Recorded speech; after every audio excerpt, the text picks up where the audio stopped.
हाय दोस्तों, नमस्कार। Welcome to innovative GS knowledge with Aagaz. आज के इस वीडियो में हम ये देखने की कोशिश करेंगे कि लक्ष्मीकांत तो पढ़ते हैं और उसको कैसे पढ़ने का हमारा एक एटीट्यूड होना चाहिए, कैसा हमारा दृष्टिकोण होना चाहिए। और दूसरी चीज़ ये है कि आज के इस वीडियो में हम क्या देखने वाले हैं कि जैसे कोई मान लो कि दूर दराज का या गांव मोहल्ले का लड़का है, गांव देहात का है और वो लक्ष्मीकांत नहीं पढ़ पा रहा है, तो एज इट जैसे हम बुक में पढ़ते हैं, सेम वही चीज़ हम वीडियो में कैसे देख सकते हैं, अपना रिवीजन कैसे कर सकते हैं। कि यानी कि आप अगर इस वीडियो में आ रहे हैं तो आपको ऐसा लगेगा कि आप बुक पढ़ रहे हैं। तो एक चीज़ ये हम देखने वाले हैं। दूसरा ये देखने वाले हैं कि कैसे चीज़ों को सॉर्ट आउट किया जाता है, कैसे जो पैराग्राफ होते हैं उनको एक वर्ड में लाया जाता है। जहाँ जहाँ पर जैसे जैसी बातें आएंगी उस चीज़ को मैं समझाने की कोशिश करूँगा, ठीक है। और ये पूरी एक सीरीज चलेगी, लक्ष्मीकांत एज बुक, मतलब वीडियो बुक, इस तरह से, ठीक है। लक्ष्मीकांत वीडियो बुक, तो ये पूरी प्लेलिस्ट हम चलाएंगे। तो इसमें पूरा एक एक लाइन हम पढ़ेंगे और आपको ये लगेगा कि आप ही बुक पढ़ रहे हैं। तो चलिए टाइम वेस्ट ना करते हुए आज का अपना वीडियो स्टार्ट कर देते हैं। तो आज ये पूरा हम चैप्टर ख़त्म करेंगे, ठीक है। जो भी समय लगे। सबसे पहला जो हमारा भाग है वो है संवैधानिक ढांचा का, कॉन्स्टिट्यूशनल फ्रेमवर्क।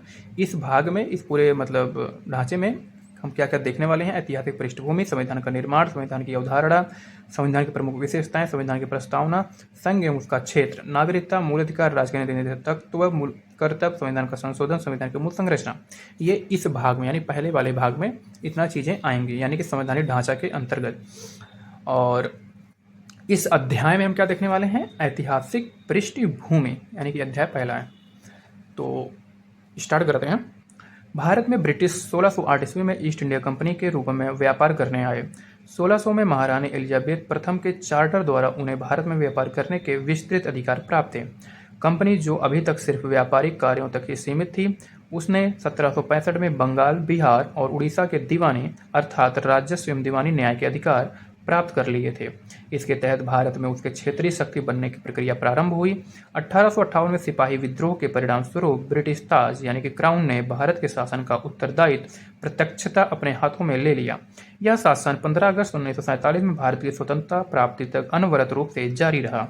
स्वतंत्रता मिलने के साथ ही भारत के लिए एक संविधान की आवश्यकता महसूस हुई। यहाँ इसको अमल में लाने के उद्देश्य से 1946 में एक संविधान सभा का गठन किया गया और 26 जनवरी 1950 को संविधान अस्तित्व में आया। यद्यपि संविधान और राज्य व्यवस्था की अनेक विशेषताएं ब्रिटिश शासन से ग्रहण की गई थीं, तथापि तथापि एक मिनट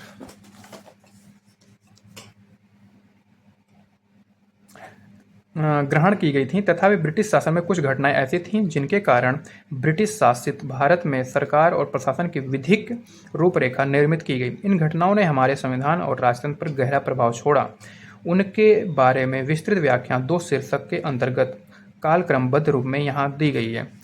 वो है कंपनी का शासन और सम्राट का शासन। कंपनी का शासन अर्थात 1773 से 1858 तक, सम्राट का शासन मतलब 1858 से 1947 तक। कंपनी का शासन 1773 से 1858 तक। 1773 का रेगुलेटिंग एक्ट, इस अधिनियम का अत्यधिक संवैधानिक महत्व था। यथा यानी कि जैसे भारत में ईस्ट इंडिया कंपनी के कार्यों को नियमित और नियंत्रित करने की दिशा में ब्रिटिश सरकार द्वारा उठाया गया यह पहला कदम था। दूसरा, इसके द्वारा पहली बार कंपनी के प्रशासनिक और राजनीतिक कार्यों को मान्यता मिली। तीसरा, इसके द्वारा भारत में केंद्रीय प्रशासन की नींव रखी गई। तो 1773 के रेगुलेटिंग एक्ट के थ्रू तीन बातें निकल करके आती हैं। पहला होता है कि इसमें कंट्रोलिंग दिया जाता है, नियमित किया जाता है, यानी कि भारत में जो ईस्ट इंडिया कंपनी थी उसके कार्यों को नियमित करना और नियंत्रित करने की पहली कवायद या पहला कदम उठाया जाता है 1773 के रेगुलेटिंग एक्ट के द्वारा। और दूसरा होता है पहली बार कंपनी के प्रशासनिक और राजनीतिक कार्यों को मान्यता दिया जाता है। ध्यान रखिएगा, अलग नहीं किया जा रहा है, मान्यता दिया जा रहा है कि अब कंपनी प्रशासनिक और राजनीतिक रूप से यह काम कर सकती है। भारत में केंद्रीय प्रशासन की नींव रखी गई है। सबसे पहले ऐसा कौन सा अधिनियम था, ऐसा कौन सा एक्ट था जिसके द्वारा भारत में पहली बार केंद्रीय प्रशासन की नींव रखी गई, तो वह था 1773 का रेगुलेटिंग एक्ट। इसी को हिंदी में कहते हैं विनियमित अधिनियम, ठीक है। इस अधिनियम की प्रमुख विशेषताएं इस प्रकार हैं। सबसे पहला है, इस अधिनियम द्वारा बंगाल के गवर्नर को बंगाल का गवर्नर जनरल पद नाम दिया गया। ऐसा कौन सा अधिनियम था जिसके द्वारा बंगाल का गवर्नर जनरल बना दिया गया? तो वह था 1773 का रेगुलेटिंग एक्ट एवं इसकी सहायता के लिए 4 सदस्यीय कार्यकारी परिषद का गठन किया गया। उल्लेखनीय है कि ऐसे गवर्नर लॉर्ड वारेन हेस्टिंग थे। पहला गवर्नर जनरल कौन था? Lord Warren Hasting. इसके द्वारा मद्रास एवं बंबई के गवर्नर बंगाल के गवर्नर जनरल के अधीन हो गए, जबकि पहले सभी प्रेसिडेंसियों के गवर्नर एक दूसरे से अलग थे। तीसरा अधिनियम के अंतर्गत कलकत्ता में 1774 में एक उच्चतम न्यायालय की स्थापना की गई, जिसमें मुख्य न्यायाधीश और 3 अन्य न्यायाधीश थे।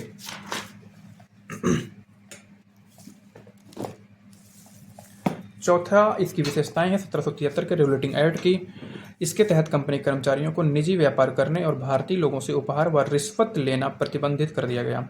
पांचवा विशेषता इसकी है, इस अधिनियम के द्वारा ब्रिटिश सरकार का कोर्ट ऑफ डायरेक्टर्स यानी कंपनी की गवर्निंग बॉडी के माध्यम से कंपनी पर नियंत्रण सशक्त हो गया। इसने भारत में इसके राजस्व, नागरिक और सैन्य मामलों की जानकारी ब्रिटिश सरकार को देना आवश्यक कर दिया गया। यहाँ पर होता है 1773 का रेगुलेटिंग एक्ट समाप्त। अगला आता है 1781 का संशोधन अधिनियम।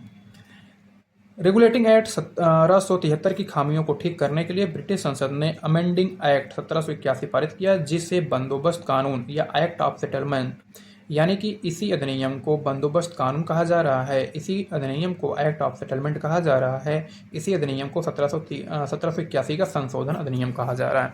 तो ये इसके नाम को आप लोग गौर से ध्यान दीजिएगा। और इसमें कौन सी विशेषताएं थीं? तो पहली विशेषता है, इस कानून ने गवर्नर जनरल तथा काउंसिल को सर्वोच्च न्यायालय के क्षेत्राधिकार से बरी अथवा मुक्त कर दिया। उनके ऐसे कृत्यों के लिए जो उन्होंने पद धारण के अधिकार से किए थे, उसी प्रकार कंपनी के सेवकों को भी उनकी कार्य करने के दौरान की गई कार्यवाहियों के लिए सर्वोच्च न्यायालय के क्षेत्राधिकार से मुक्त कर दिया गया। इस कानून में राजस्व संबंधी मामलों तथा राजस्व वसूली से जुड़े मामलों को भी सर्वोच्च न्यायालय के क्षेत्राधिकार के बाहर कर दिया गया। इस कानून द्वारा कलकत्ता यानी कि कोलकाता के सभी निवासियों को सर्वोच्च न्यायालय के अधिकार क्षेत्र के अंतर्गत कर दिया गया। इसमें यह भी व्यवस्था की गई या बनाई गई कि न्यायालय हिंदुओं के निजी कानूनों के हिसाब से हिंदुओं तथा मुसलमानों के निजी कानूनों के हिसाब से मुसलमानों के वाद या मामले तय करेंगे। यानी कि इस नियम के अंतर्गत, यानी कि ये जो अधिनियम लाया गया, इसके तहत ये बताया गया कि भैया जो हिंदू का अपना नियम कायदा कानून है उसके तहत, और जो मुसलमानों का अपना नियम कायदे कानून है उसके हिसाब से यहाँ पर कवायद या वाद विवाद मामले तय किए जाएंगे या सॉल्व किए जाएंगे। चौथी इसकी विशेषता है कि इस कानून द्वारा यह व्यवस्था की गई कि प्रांतीय न्यायालयों की appeal governor general in council के यहाँ दायर हो, न कि सर्वोच्च न्यायालय में। इस कानून में गवर्नर जनरल इन काउंसिल को प्रांतीय न्यायालयों एवं काउंसिलों यानी कि प्रोविंशियल कोर्ट्स एंड काउंसिल्स के लिए नियम विनियम बनाने के लिए अधिकृत किया गया। तो ये था 1781 का एक्ट ऑफ सेटलमेंट। अब आता है 1784 का Pitt's India act. Regulating act 1773 की कमियों को दूर करने के लिए ब्रिटिश संसद ने एक संशोधित अधिनियम 1781 पारित किया, जिसे एक्ट ऑफ सेटलमेंट के नाम से जाना जाता है। इसके बाद एक अन्य महत्वपूर्ण अधिनियम पिट्स इंडिया एक्ट 1784 में अस्तित्व में आया। इस अधिनियम की विशेषताएं इस प्रकार थीं। पहली विशेषता है, इस अधिनियम के अंतर्गत इसने कंपनी के राजनीतिक और वाणिज्यिक कार्यों को पृथक कर दिया गया। ऐसा कौन सा अधिनियम था जिसके तहत कंपनी के राजनीतिक और वाणिज्यिक यानी कि व्यापारिक कार्यों को अलग कर दिया गया? तो वह था 1784 का पिट्स इंडिया एक्ट। लेकिन अभी आपने देखा कि 1773 के रेगुलेटिंग एक्ट के थ्रू क्या किया गया था?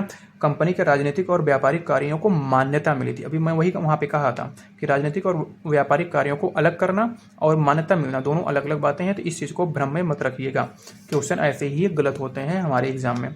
दूसरा है, इसने निदेशक मंडल को कंपनी के व्यापारिक मामलों के अधीक्षण की अनुमति दे दी, लेकिन राजनीतिक मामलों के प्रबंधन के लिए नियंत्रण बोर्ड ऑफ यानी कि इसी को कहा गया बोर्ड ऑफ कंट्रोल यानी कि नियंत्रण बोर्ड स्थापित किया गया। एक नए जो है संस्था का या निकाय का गठन किया गया। तो क्वेश्चन पूछा जा सकता है यहाँ से कि नियंत्रण बोर्ड यानी कि बोर्ड ऑफ कंट्रोल कौन से अधिनियम के तहत लाया गया था? तो ध्यान दीजिएगा, 1784 के पिट्स इंडिया एक्ट के तहत बोर्ड ऑफ कंट्रोल नामक नई संस्था लाई गई थी।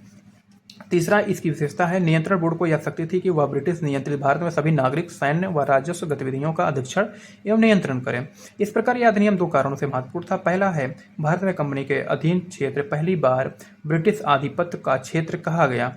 दूसरी, ब्रिटिश सरकार को भारत में कंपनी के कार्यों और इसके प्रशासन पर पूर्ण नियंत्रण प्रदान किया गया। यहाँ से भी क्वेश्चन पूछा जा सकता है। सीधा सीधा क्वेश्चन पूछा जा सकता है कि ब्रिटिश सरकार को भारत में कंपनी के कार्यों और उसके प्रशासन का पूर्ण नियंत्रण किस अधिनियम के थ्रू मिला या दिया गया। ठीक है, अगला आता है 1786 का अधिनियम। 1786 में लॉर्ड कॉर्नवालिस को बंगाल का गवर्नर जनरल नियुक्त किया जाता है। उसने यह पद स्वीकार करने के लिए 2 शर्तें मांगी थी। पहला है उसे विशेष मामलों में अपनी काउंसिल के निर्णयों को अधिभावी करने तथा न मानने का अधिकार हो। दूसरा है उसे सेनापति अथवा कमांडर इन चीफ का पद भी दिया जाए। उपरोक्त शर्तों को 1786 कानूनी प्रावधानों के रूप में जोड़ा गया। इसके बाद आता है 1793 का चार्टर कानून। इस कानून की निम्नलिखित विशेषताएं थी। पहली विशेषता है इसने लॉर्ड कॉर्नवालिस को दी गई काउंसिल के निर्णयों के ऊपर अधिभावी शक्ति को भविष्य के सभी गवर्नर जनरलों एवं प्रेसिडेंसियों के गवर्नरों तक विस्तारित कर दिया। दूसरा है इसने गवर्नर जनरल को अधीनस्थ बॉम्बे और मद्रास प्रेसिडेंसी की सरकारों के ऊपर अधिक नियंत्रणकारी शक्ति प्रदान कर दी। तीसरा है इसने भारत एवं व्यापार के अधिकार को अगले 20 वर्षों की अवधि के लिए बढ़ा दिया। चौथा है इसने कमांडर इन चीफ के गवर्नर जनरल काउंसिल के सदस्य होने की अनिवार्यता समाप्त कर दी, बशर्ते कि उसे उसी रूप में नियुक्त किया गया हो। तो पांचवी इसकी विशेषता है कि इसने व्यवस्था दी गई कि बोर्ड ऑफ कंट्रोल के सदस्यों तथा उनके कर्मचारियों को भारतीय राजस्व से ही भुगतान दिया जाए। अगला आता है चार्टर कानून 1813 या 1813 का राजलेख। इस अधिनियम की विशेषताएं इस प्रकार हैं। पहली विशेषता है इस कानून ने भारत में कंपनी के व्यापारिक अधिकार को समाप्त कर दिया। ऐसा कौन सा अधिनियम था जिसने कंपनी के व्यापारिक अधिकार को समाप्त कर दिया? तो वह था 1813 का चार्टर लेख या चार्टर कानून। अर्थात भारतीय व्यापार को सभी ब्रिटिश व्यापारियों के लिए खोल दिया गया। तब भी इस कानून ने चाय के व्यापार तथा चीन के साथ व्यापार में कंपनी के अधिकार को बहाल रखा। दूसरा है इस कानून ने भारत में कंपनी शासित क्षेत्रों पर ब्रिटेन के राजा की प्रभुता को प्रकट व स्थापित किया। तीसरा है इस कानून ने ईसाई मिशनरियों को भारत में आकर लोगों को प्रबुद्ध करने की अनुमति प्रदान की। भारत के में ईसाई मिशनरी किस अधिनियम के तहत आए थे? तो वह था 1813 का राजलेख। चौथा, इस कानून ने भारत के ब्रिटिश इलाकों में बासिंदों के बीच पश्चिमी शिक्षा प्रचार प्रसार की व्यवस्था की। यानी कि पूरा जो यूरोप का कल्चर है, एजुकेशन है, उन सब चीज़ों का प्रचार प्रसार करने के लिए कौन सा ऐसा अधिनियम था जो अनुमति दिया था? तो वह है 1813 का राजलेख या चार्टर कानून। पांचवी विशेषता है इस कानून ने भारत की स्थानीय सरकारों को व्यक्तियों पर कर लगाने के लिए अधिकृत किया। कर भुगतान नहीं करने पर दंड की भी व्यवस्था की गई थी। अगला है 1833 का चार्टर अधिनियम। ब्रिटिश भारत के केंद्रीकरण की दिशा में यह अधिनियम निर्णायक कदम था। इस अधिनियम की विशेषताएं इस प्रकार हैं। पहला, इसने बंगाल के गवर्नर जनरल को भारत का गवर्नर जनरल बना दिया, जिसमें सभी नागरिक और सैन्य शक्तियां निहित थीं। इस प्रकार इस अधिनियम ने पहली बार एक ऐसे सरकार का निर्माण किया जिसका ब्रिटिश कब्जे वाले संपूर्ण भारतीय क्षेत्र पर पूर्ण नियंत्रण था। लॉर्ड विलियम बेंटिंग भारत के प्रथम गवर्नर जनरल बने। दूसरी विशेषता है इसने मद्रास और बम्बई गवर्नरों को विधायिका संबंधी शक्ति से वंचित कर दिया। भारत के गवर्नर जनरल को पूरे ब्रिटिश भारत में विधायिका के असीमित अधिकार प्रदान कर दिए गए। इसके अंतर्गत पहले बनाए गए कानूनों को नियामक कानून कहा जाता था और नए कानून के तहत बने कानूनों को एक्ट या अधिनियम कहा गया। तीसरी विशेषता है ईस्ट इंडिया कंपनी की एक व्यापारिक निकाय के रूप में की जाने वाली गतिविधियों को समाप्त कर दिया गया। अब यह विशुद्ध रूप से प्रशासनिक निकाय बन गया। इसके तहत कंपनी के अधिकार वाले क्षेत्र ब्रिटिश राजशाही और उसके उत्तराधिकारियों के विश्वास के तहत ही कब्जे में रह गए। चौथी विशेषता है चार्टर एक्ट 1833 ने सिविल सेवकों के चयन के लिए खुली प्रतियोगिता का आयोजन शुरू करने का प्रयास किया। इसमें कहा गया कि कंपनी के भारतीयों को किसी पद, कार्यालय और रोजगार को हासिल करने से वंचित नहीं किया जाएगा। हालांकि बोर्ड ऑफ डायरेक्टर्स के विरोध के कारण इस प्रावधान को समाप्त कर दिया गया। अगला अधिनियम है 1853 का चार्टर अधिनियम।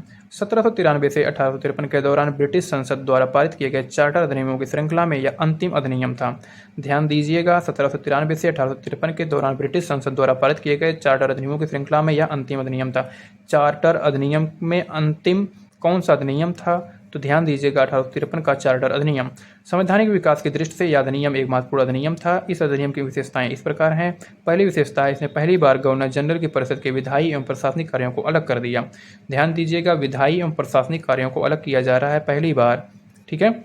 और वो किसका किया जा रहा है? ध्यान दीजिए, कंपनी का नहीं, गवर्नर जनरल की परिषद का। इसके पहले जो किया गया था वो किया गया था 1784 में पिट्स इंडिया एक्ट के थ्रू कंपनी के व्यापारिक और प्रशासनिक कार्यों को, राजनीतिक कार्यों को। लेकिन यहाँ पर क्या किया जा रहा है? गवर्नर जनरल की परिषद के विधायियों प्रशासनिक कार्यों को। तो इसी तरह से कन्फ्यूजन होता है, ठीक है। इसके तहत परिषद में 6 नए पार्षद और जोड़े गए। इन्हें विधान पार्षद कहा गया। दूसरे शब्दों में इसने गवर्नर जनरल के लिए नई विधान परिषद का गठन किया, जिसे भारतीय यानी कि केंद्रीय विधान परिषद कहा गया। परिषद की इस शाखा ने छोटी संसद की तरह कार्य किया। इसमें वही प्रक्रिया अपनाई गई जो ब्रिटिश संसद में अपनाई जाती थी। इस प्रकार विधायिका को पहली बार सरकार के विशेष कार्य के रूप में जाना गया, जिसके लिए विशेष मशीनरी और प्रक्रिया की जरूरत थी। दूसरी विशेषता है, इसने सिविल सेवकों की भर्ती एवं चयन हेतु खुली प्रतियोगिता व्यवस्था का आरंभ किया। इस प्रकार विशिष्ट सिविल सेवा भारतीय नागरिकों के लिए भी खोल दी गई और इसके लिए 1854 में मैकाले समिति की नियुक्ति की गई। तो मैकाले समिति की नियुक्ति कब किया गया था? तो 1854 में किया गया था। किस अधिनियम के तहत किया गया था? तो 1853 के चार्टर अधिनियम के तहत किया गया था। ये चीज़ यहाँ पे नोट डाउन करिएगा, ठीक है। यानी कि भारतीय सिविल सेवा के संबंध में मैकाले समिति का गठन कब किया गया? तो 1854 में किया गया। किस अधिनियम के तहत किया गया? तो 1853 के चार्टर अधिनियम के तहत किया गया था।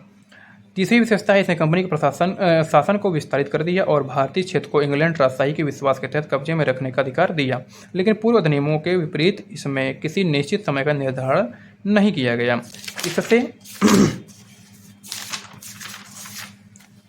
इससे स्पष्ट था कि संसद द्वारा कंपनी का शासन किसी भी समय समाप्त किया जा सकता था। चौथा है, इसने प्रथम बार भारतीय केंद्रीय विधान परिषद में स्थानीय प्रतिनिधित्व का आरंभ किया। भारतीय केंद्रीय विधान परिषद में पहली बार स्थानीय प्रतिनिधित्व प्रारंभ किस अधिनियम के तहत किया गया था? तो वह था 1853 का चार्टर अधिनियम, ठीक है। तो ये ध्यान दीजिएगा। गवर्नर जनरल की परिषद में 6 नए सदस्यों में से 4 का चुनाव बंगाल, मद्रास, मुंबई और आगरा की स्थानीय प्रांतीय सरकारों द्वारा किया जाना था। अब आता है ताज का शासन, यानी कि 1858 से 1947 तक कौन कौन से नए अधिनियम आए थे। तो 1858 का भारत का सरकार अधिनियम। इस महत्वपूर्ण कानून का निर्माण 1857 के विद्रोह के बाद किया गया, जिसे भारत का प्रथम स्वतंत्रता संग्राम या सिपाही विद्रोह भी कहा जाता है। भारत के शासन को अच्छा बनाने वाला अधिनियम के नाम से यह प्रसिद्ध कानून ने ईस्ट इंडिया कंपनी को समाप्त कर दिया और गवर्नरों, क्षेत्रों और राजस्व संबंधी शक्तियां यानी कि ब्रिटिश राजशाही को स्थानांतरित कर दी, यानी कि सौंप दी गई या ट्रांसफर कर दी गई। इस अधिनियम की विशेषताएं इस प्रकार हैं। पहला है, इसके तहत भारत का शासन सीधे महारानी विक्टोरिया के अधीन चला गया। गवर्नर जनरल का पद नाम बदलकर भारत का वायसराय कर दिया गया। पहली बार गवर्नर जनरल का पद नाम बदल करके वायसराय कब किया जाता है या किस अधिनियम के तहत किया जाता है? तो वह आंसर होगा 1858 का भारत सरकार अधिनियम। दूसरी विशेषता है, इस अधिनियम ने नियंत्रण बोर्ड और निदेशक कोर्ट समाप्त कर दिए गए, यानी कि बोर्ड ऑफ कंट्रोलर जो होता है और बोर्ड ऑफ डायरेक्टर, ये दो नामक संस्थाएं जो थीं ये कब समाप्त की जाती हैं? तो 1858 के भारत सरकार अधिनियम के तहत की जाती हैं। समाप्त कर द्वैध प्रणाली को समाप्त कर दिया जाता है। यही द्वैध प्रणाली थी, द्वैध शासन व्यवस्था थी। तीसरा है, इसकी विशेषता, एक नए पद भारत के राज्य सचिव का सृजन किया जाता है। भारत के राज्य सचिव का सृजन किस अधिनियम के तहत किया जाता है? 1858 के तहत किया जाता है। तो जो यह सृजन किया गया था जिसमें भारतीय प्रशासन पर संपूर्ण नियंत्रण की शक्ति निहित थी, यह सचिव ब्रिटिश कैबिनेट का सदस्य था और अंततः ब्रिटिश संसद के प्रति उत्तरदायी था। चौथा है, भारत सचिव की सहायता के लिए 15 सदस्यीय परिषद का भी गठन किया गया, जो एक सलाहकार परिषद थी। परिषद का अध्यक्ष भारत का सचिव बनाया गया। पांचवी विशेषता है, इस कानून के तहत भारत सचिव की परिषद का गठन किया गया, जो एक निगमित निकाय थी और जिसे भारत और इंग्लैंड के मुकदमा करने का अधिकार था। इस पर भी मुकदमा किया जा सकता था। ध्यान रखने वाली बात है कि 1858 के कानून का प्रमुख उद्देश्य प्रशासनिक मशीनरी में सुधार था, जिसके माध्यम से इंग्लैंड में भारतीय सरकार का अधीक्षण और उसका नियंत्रण हो सकता था। इसने भारत में प्रचलित शासन प्रणाली में कोई विशेष परिवर्तन नहीं किया था। अगला आता है 1861 का भारत परिषद अधिनियम। 1857 की महान क्रांति के बाद ब्रिटिश सरकार ने महसूस किया कि भारत में शासन चलाने के लिए भारतीयों का सहयोग लेना आवश्यक है। इस सहयोग नीति के तहत ब्रिटिश संसद ने 1861, 1892 और 1909 में 3 नए अधिनियम पारित किए। 1861 का भारत परिषद अधिनियम भारतीय संवैधानिक और राजनीतिक इतिहास में एक महत्वपूर्ण अधिनियम था। क्यों था? क्योंकि इसकी विशेषताएं थीं। विशेषताएं क्या थीं वो आगे आइए देखते हैं। पहली विशेषता थी कि इसके द्वारा कानून बनाने की प्रक्रिया में भारतीय प्रतिनिधियों को शामिल करने की शुरुआत हुई। ठीक है, तो ये ध्यान दीजिएगा। पहली बार इस प्रकार वायसराय कुछ भारतीयों को विस्तारित परिषद में गैर सरकारी सदस्यों के रूप में नामांकित कर सकता था। 1862 में लॉर्ड कैनिंग ने 3 भारतीयों, बनारस के राजा, पटियाला के महाराजा और सर दिनकर राव को विधान परिषद में मनोनीत किया था। दूसरी विशेषता है, इस अधिनियम ने मद्रास और बंबई प्रेसिडेंसियों को विधायी शक्तियां पुनः देकर विकेंद्रीकरण की प्रक्रिया की शुरुआत की। इस प्रकार इस अधिनियम ने रेगुलेटिंग एक्ट 1773 द्वारा शुरू हुई विकेंद्रीकरण की प्रवृत्ति को उलट दिया, जो 1837 के चार्टर अधिनियम के तहत ही साथ ही अपने चरम पर पहुंच गई थी। इस विधायी विकास की नीति के कारण 1937 तक प्रांतों को संपूर्ण आंतरिक स्वायत्तता हासिल हो गई। तीसरी विशेषता है बंगाल उत्तर पश्चिम सीमा प्रांत और पंजाब में क्रमशः 1862, 1866 और 1897 में विधान परिषदों का गठन हुआ। चौथी विशेषता है इसने वायसराय को परिषद में कार्य संचालन के लिए अधिक नियम और आदेश बनाने की शक्तियां प्रदान की। इसने लॉर्ड कैनिंग द्वारा 1859 में प्रारंभ की गई पोर्टफोलियो प्रणाली को भी मान्यता दी। इसके अंतर्गत वायसराय की परिषद का एक सदस्य एक या अधिक सरकारी विभागों का प्रभारी बनाया जा सकता था तथा उसे इस विभाग में काउंसिल की ओर से अंतिम आदेश पारित करने का भी अधिकार था। पांचवी विशेषता है इसने वायसराय को आपातकाल में बिना काउंसिल की संस्तुति के अध्यादेश जारी करने के लिए अधिकृत किया गया। ऐसे अध्यादेश की अवधि मात्र 6 माह होती थी। नेक्स्ट आता है 1852 का भारत परिषद अधिनियम। इस अधिनियम की विशेषताएं इस प्रकार थीं। कौन सी विशेषताएं थी? तो इसके माध्यम से केंद्रीय और प्रांतीय विधान परिषदों में अतिरिक्त यानी कि गैर सरकारी सदस्यों की संख्या बढ़ा दी गई, हालांकि बहुमत सरकारी सदस्यों का ही रहता था। दूसरी विशेषता है इसने विधान परिषदों के कार्यों में वृद्धि कर उन्हें बजट पर बहस करने और कार्यपालिका के प्रश्नों का उत्तर देने के लिए अधिकृत किया। तीसरी विशेषता है इसमें केंद्रीय विधान परिषद और बंगाल के चैम्बर ऑफ कॉमर्स में गैर सरकारी सदस्यों के नामांकन के लिए वायसराय की शक्तियों का प्रावधान किया गया। इसके अलावा प्रांतीय विधान परिषदों में गवर्नर को जिला परिषद, नगरपालिका, विश्वविद्यालय, व्यापार संघ, जमींदारों और चैम्बर ऑफ कॉमर्स की सिफारिशों पर गैर सरकारी सदस्यों को नियुक्त करने की भी शक्ति दी गई।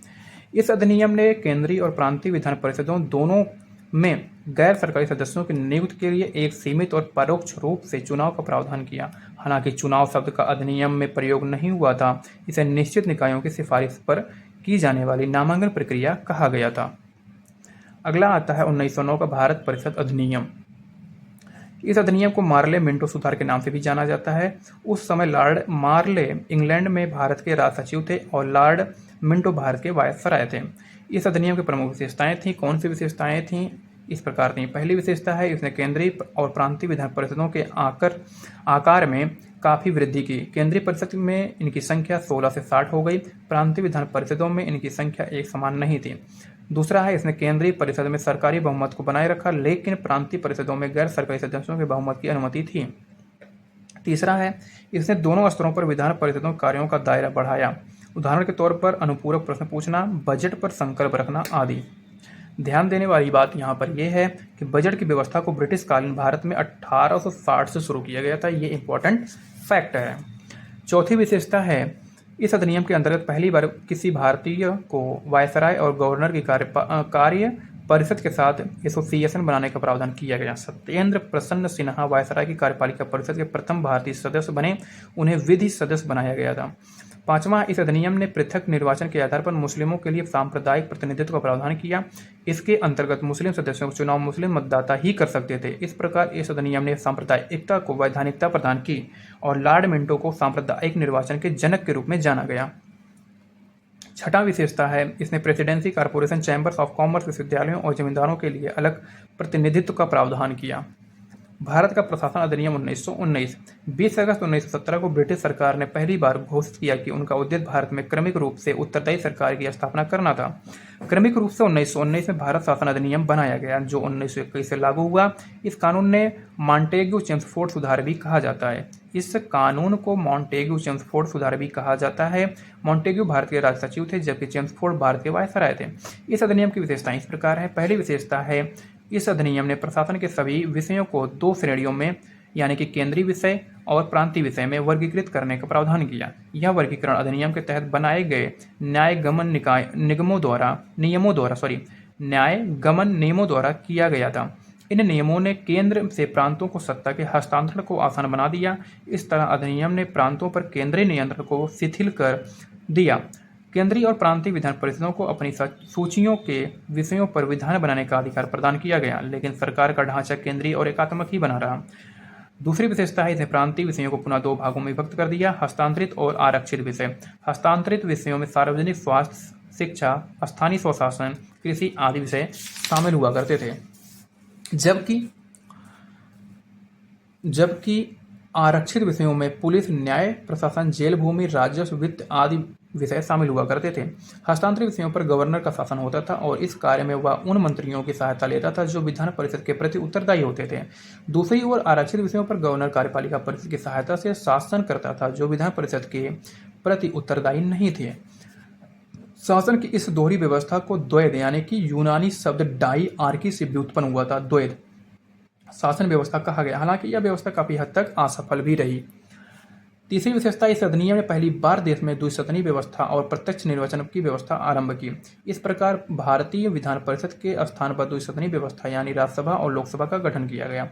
यहाँ से ये क्वेश्चन पूछा जा सकता है कि राज्यसभा और लोकसभा का गठन पहली बार किस अधिनियम के तहत किया गया था। तो दोनों सदनों के बहुसंख्यक सदस्यों को प्रत्यक्ष निर्वाचन के माध्यम से निर्वाचित किया जाता था। चौथी विशेषता है, इसके अनुसार वायसराय की कार्यकारी परिषद के 6 सदस्यों में से कमांडर इन चीफ को छोड़ करके 3 सदस्यों का भारतीय होना आवश्यक था। पांचवा है, इसने सांप्रदायिक आधार पर सिखों, भारतीय, ईसाइयों, आंग्ल भारतीयों और यूरोपियों के लिए भी पृथक निर्वाचन के सिद्धांत को विस्तारित कर दिया। छठा, इस कानून ने संपत्ति कर या अन्य योग्यताओं के आधार पर सीमित संख्या में लोगों को मताधिकार प्रदान किया। अगला है, इस कानून ने लंदन में भारत के उच्चायुक्त के कार्यालय का सृजन किया और अब तक भारत सचिव द्वारा किए जा रहे कुछ कार्यों को उच्चायुक्त को स्थानांतरित कर दिया जाता था। आठवां, इससे एक लोक सेवा आयोग का गठन भी किया गया। अतः 1926 में सिविल सेवकों की भर्ती के लिए केंद्रीय लोक सेवा आयोग का गठन किया गया। ये क्वेश्चन पूछा जा सकता है और आप यूपीएससी की तैयारी कर रहे हैं तो वहाँ से ये और भी ज़्यादा रिलेवेंट हो जाता है। तो केंद्रीय लोक सेवा आयोग का गठन कब किया जाता है? 1926 में किया जाता है। कौन से अधिनियम के तहत किया जाता है? तो ध्यान दीजिएगा, भारत शासन अधिनियम 1919 के तहत किया जाता है। इसने पहली बार केंद्रीय बजट को राज्यों यानी कि 1919 के अधिनियम के तहत पहली बार केंद्रीय बजट को राज्यों के बजट से अलग कर दिया जाता है और राज्य विधानसभाओं को अपना बजट स्वयं बनाने के लिए अधिकृत किया जाता है। अगला है, इसके अंतर्गत एक वैधानिक आयोग का भी गठन किया जाता है जिसका कार्य 10 वर्ष बाद जांच करने के बाद अपनी रिपोर्ट प्रस्तुत करना था। अगला है, इसने एक चैम्बर ऑफ प्रीसेंस यानी कि जिसे नरेंद्र मंडल के नाम से भी जाना जाता है की स्थापना का प्रस्ताव रखा। चैम्बर का उद्घाटन 1921 में हुआ था। इसमें 120 सदस्य यानी 108 राज्यों के राजकुमार और अन्य राज्यों के 12 प्रतिनिधि शामिल थे। इसका नेतृत्व वायसराय यानी कि गवर्नर जनरल करता था। इसने आम हित के मामलों पर परामर्श और चर्चा को आसान बनाया। अब बात आती है साइमन आयोग की। साइमन आयोग क्या था? तो यहाँ से कई क्वेश्चन काफ़ी कई बार पूछे गए हैं तो उस चीज़ को यहाँ पर ध्यान दीजिएगा और अच्छे से। ब्रिटिश सरकार ने नवंबर 1927 में यानी कि निर्धारित समय से 2 वर्ष पूर्व नए संविधान में भारत की स्थिति का पता लगाने के लिए सर जॉन साइमन के नेतृत्व में 7 सदस्यीय वैधानिक आयोग के गठन की घोषणा की। आयोग के सभी सदस्य ब्रिटिश थे, इसलिए सभी दलों ने इसका बहिष्कार किया। आयोग ने 1930 में अपनी रिपोर्ट पेश की तथा द्वैध शासन प्रणाली, राज्यों में सरकारों का विस्तार, ब्रिटिश भारत के संघ की स्थापना एवं सांप्रदायिक निर्वाचन व्यवस्था को जारी रखने के आदि की सिफारिशों को आगे बढ़ाया। आयोग के प्रस्तावों पर विचार करने के लिए ब्रिटिश सरकार ब्रिटिश भारत और भारतीय रियासतों के प्रतिनिधियों के साथ 3 गोलमेज सम्मेलन किए। तो गोलमेज सम्मेलन किससे संबंधित है? अगर ऐसा भी क्वेश्चन पूछा जाए तो ध्यान दीजिएगा, साइमन आयोग के सिफारिशों से संबंधित है। ठीक है, इन सम्मेलनों में हुई चर्चा के आधार पर संवैधानिक सुधारों पर एक श्वेत पत्र भी जारी किया गया। श्वेत पत्र किससे संबंधित है? तो गोलमेज सम्मेलन से। गोलमेज सम्मेलन किससे संबंधित है? साइमन आयोग से। साइमन आयोग किससे संबंधित है? 1927 में बने ब्रिटिश आयोग से, जिसे विचार के लिए यानी कि जो श्वेत पत्र जारी किया गया उसे विचार के लिए ब्रिटिश संसद की संयुक्त प्रवर समिति के समक्ष रखा गया। इस समिति की सिफारिशों को कुछ संशोधनों के साथ भारत परिषद अधिनियम 1935 में शामिल कर दिया गया। अब आता है सांप्रदायिक अवार्ड। ब्रिटिश प्रधानमंत्री रैमजे मैकडोनाल्ड ने अगस्त 1932 में अल्पसंख्यकों के प्रतिनिधित्व पर एक योजना की घोषणा की। इसे कम्युनल अवार्ड या सांप्रदायिक अवार्ड के नाम से भी जाना जाता है। तो कम्युनल अवार्ड या सांप्रदायिक अवार्ड का नाम किससे संबंधित है? तो मैकडोनाल्ड से संबंधित है, जो कि 1932 में अल्पसंख्यकों के प्रतिनिधित्व पर एक योजना का घोषणा किया हुआ था। अवार्ड ने न सिर्फ मुस्लिमों, सिखों, ईसाइयों, यूरोपियों और आंग्ल भारतीयों के लिए अलग निर्वाचन की व्यवस्था किया था, बल्कि इसे दलितों के लिए भी विस्तारित कर दिया। दलितों के लिए अलग निर्वाचन व्यवस्था से गांधी बहुत व्यथित हुए और उन्होंने अवार्ड में संशोधन के लिए पूना की यरवदा जेल में अनशन प्रारंभ कर दिया। अंततः कांग्रेस और दलित वर्ग के नेता डॉक्टर BR अम्बेडकर के बीच एक समझौता हुआ, जिसे पूना समझौता के नाम से जाना गया। इसमें संयुक्त हिंदू निर्वाचन व्यवस्था को बनाए रखा गया और दलितों के लिए स्थान भी आरक्षित कर दिए गए।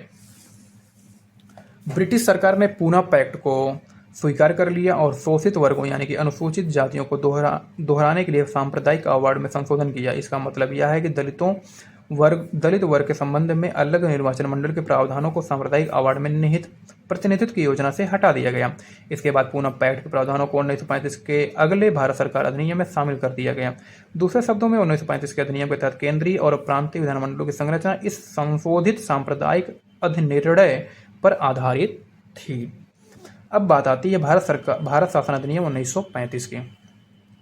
यह अधिनियम भारत में पूर्ण उत्तरदायी सरकार के गठन में एक मील का पत्थर साबित हुआ। यह एक लंबा और विस्तृत दस्तावेज था जिसमें 321 धाराएं और 10 अनुसूचियां थीं।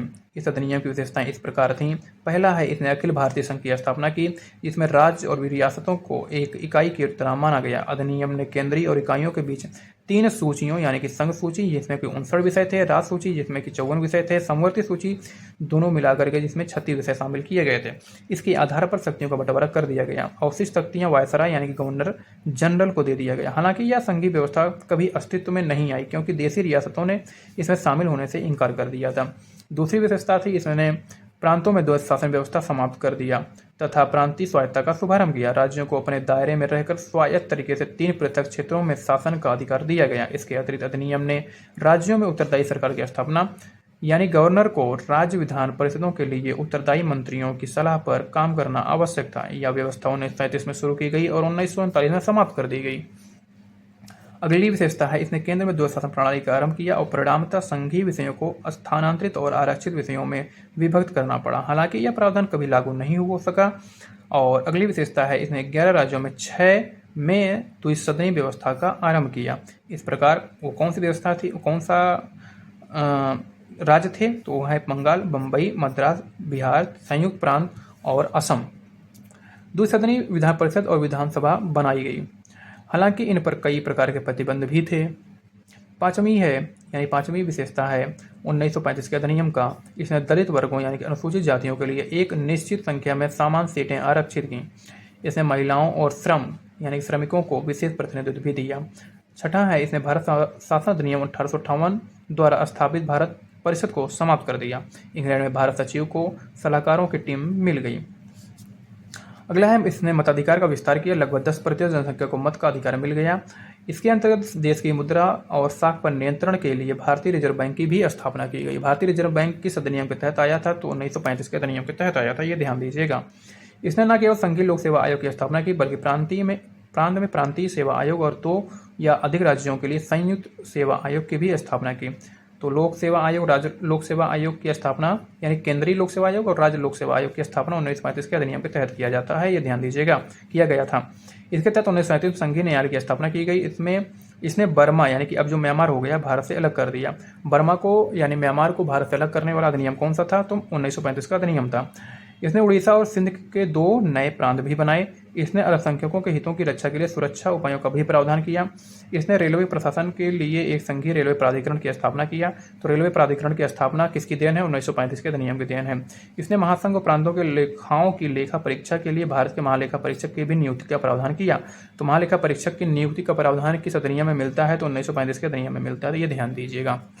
अब आता है भारतीय स्वतंत्रता अधिनियम 1947।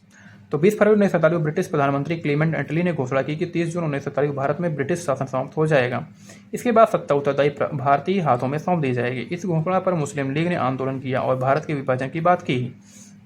3 जून 1947 को ब्रिटिश सरकार ने फिर स्पष्ट किया कि 1946 में गठित संविधान सभा द्वारा बनाया गया संविधान उन क्षेत्रों पर लागू नहीं होगा जो इसे स्वीकार नहीं करेंगे। उसी दिन 3 जून 1947 को वायसराय लॉर्ड माउंटबेटन ने विभाजन की योजना पेश कर दी, जिसे माउंटबेटन योजना कहा गया। इस योजना को कांग्रेस और मुस्लिम लीग ने स्वीकार भी कर लिया और इस प्रकार भारतीय स्वतंत्रता अधिनियम 1947 बनाकर उसे लागू कर दिया गया। इस अधिनियम की विशेषताएं इस प्रकार है, इसने भारत में ब्रिटिश राज समाप्त कर 15 अगस्त 1947 को इसे स्वतंत्र और संप्रभु राष्ट्र घोषित कर दिया।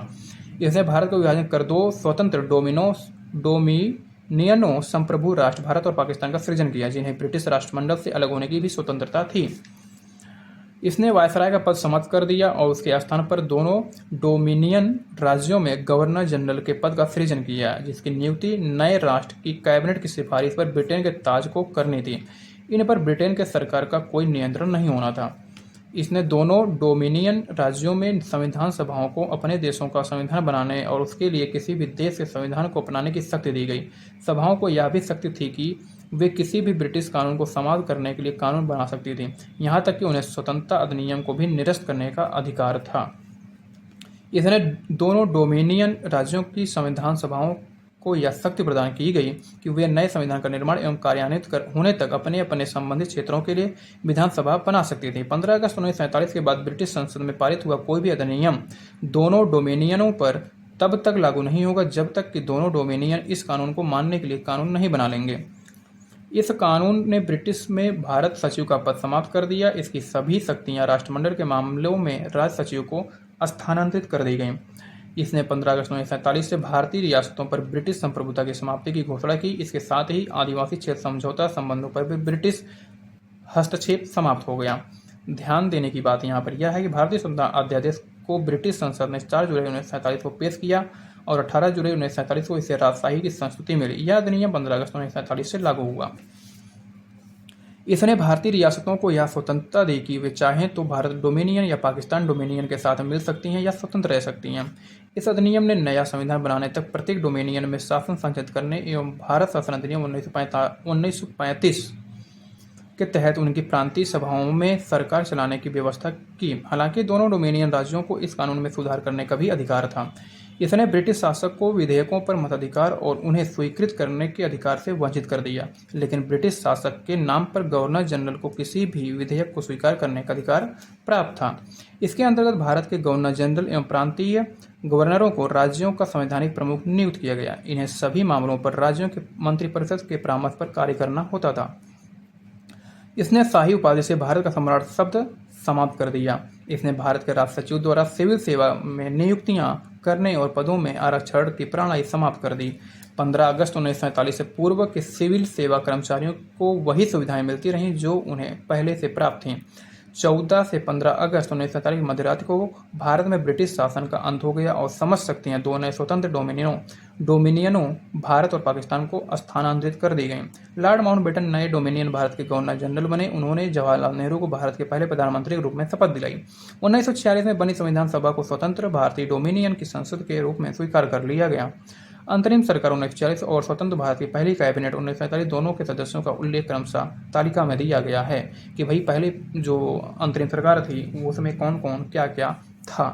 तो उस समय यानी कि 1947 के 1946 का जो अंतरिम सरकार था उसमें कौन क्या था। तो जवाहरलाल नेहरू परिषद के उपाध्यक्ष राष्ट्रमंडल संबंध तथा विदेशी मामले संभालते थे। सरदार वल्लभ भाई पटेल क्या था, गृह मंत्रालय था। सूचना एवं प्रसारण मंत्रालय था। डॉक्टर राजेंद्र प्रसाद खाद्य एवं कृषि मंत्री थे। जॉन मथाई उद्योग एवं नागरिक आपूर्ति संभालते थे। जगजीवन राम श्रम संभालते थे। और सरदार बलदेव सिंह रक्षा मंत्री थे। CH भाभा कार्य खान एवं ऊर्जा मंत्री थे। लियाकत अली खां वित्त मंत्री थे। अब्दुल रब निस्तार डाक एवं वायु मंत्री थे। आसफ अली रेलवे एवं परिवहन मंत्री थे। C राजगोपालाचारी शिक्षा एवं कला मंत्री थे। आई चुंदरीगर वाणिज्य मंत्री थे। गजनफर अली खान स्वास्थ्य मंत्री थे। जोगेंद्र नाथ मंडल विधि मंत्री थे। तो ये था अंतरिम सरकार का पूरा ब्यौरा। अब ये है स्वतंत्र भारत का पहला मंत्रिमंडल 1947 में। तो जवाहरलाल नेहरू होते हैं प्रधानमंत्री, राष्ट्रमंडल तथा विदेशी मामले वैज्ञानिक शोध। सरदार वल्लभ भाई पटेल गृह मंत्री, सूचना प्रसारण राज्यों के मामले। डॉक्टर राजेंद्र प्रसाद खाद्य एवं कृषि मंत्री। मौलाना अबुल कलाम आजाद शिक्षा मंत्री। डॉक्टर जॉन मथाई रेलवे एवं परिवहन मंत्री। RK सड़गुमशेट्टी वित्त मंत्री। डॉक्टर BR अम्बेडकर विधि मंत्री। जगजीवन राम श्रम मंत्री। सरदार बलदेव सिंह रक्षा मंत्री। राजकुमारी अमृत कौर स्वास्थ्य मंत्री। CH भाभा वाणिज्य मंत्री। रफ़ी अहमद किदवई संचार मंत्री। डॉक्टर श्याम प्रसाद मुखर्जी उद्योग एवं आपूर्ति मंत्री। नरहर विष्णु गाडगिल कार्य एवं खान ऊर्जा मंत्री। तो ये पूरा का पूरा ब्यौरा होता है स्वतंत्र भारत का पहले मंत्रिमंडल का। तो यहाँ पर हमारा चैप्टर होता है समाप्त, यानी कि अध्याय 1 होता है अब समाप्त, और अध्याय 2 स्टार्ट हम करेंगे नेक्स्ट वीडियो में। इसका नाम होगा संविधान का निर्माण, यानी कि कॉन्स्टिट्यूशन बना कैसे, मेकिंग ऑफ द कॉन्स्टिट्यूशन। संविधान सभा की मांग कैसे होती है, संविधान सभा का गठन कैसे होता है, संविधान सभा की कार्यप्रणाली कैसी होती है, ठीक है। संविधान सभा की समितियाँ कौन सी थी, संविधान सभा में सभा का प्रभाव में आना कैसे होता है, संविधान का प्रवर्तन कैसे लागू होता है, कांग्रेस की कौन कौन समितियां होती हैं, संविधान सभा की आलोचना भी होती है तो किस आधार पर आलोचना होती है, ये सारी की सारी बातें हम देखेंगे इसके नेक्स्ट वीडियो में। और हमने इसमें वीडियो के शुरुआत में कहा था कि इसी वीडियो में हम ये देखेंगे कि हाउ टू शॉर्ट नोट्स, यानी how to make a short notes, कैसे हम शॉर्ट नोट्स बनाएं। तो वह वीडियो हम नेक्स्ट वीडियो में ला देंगे, यानी ये बात हम नेक्स्ट वीडियो में बता देंगे आपको। यानी कि इसके बाद को वाले वीडियो में उस चीज़ को हम बताने की कोशिश करेंगे जो कि बना हुआ है, बस वीडियो बनाना है। तो उसमें हम इसको इंक्लूड नहीं कर सकते हैं क्योंकि ये वीडियो और भी ज़्यादा लेंदी हो जाएगा। तो उस चीज़ के लिए हम क्षमा प्रार्थी हैं। हम न्यू वीडियो में या नए उसमें जो है डाल देंगे कि हाँ कैसे हम नोट्स बना सकते हैं, जो हमने पढ़ा है उसी को शॉर्ट नोट्स में कैसे कन्वर्ट कर सकते हैं। इस चीज़ को मैं नेक्स्ट वीडियो में बताने की कोशिश करूँगा। तो आज का हमारा वीडियो यहीं तक, और मिलते हैं इसी तरह नए टॉपिक, नए कॉन्सेप्ट, नए वीडियो में। तब तक के लिए नमस्कार, जय हिंद, वंदे मातरम।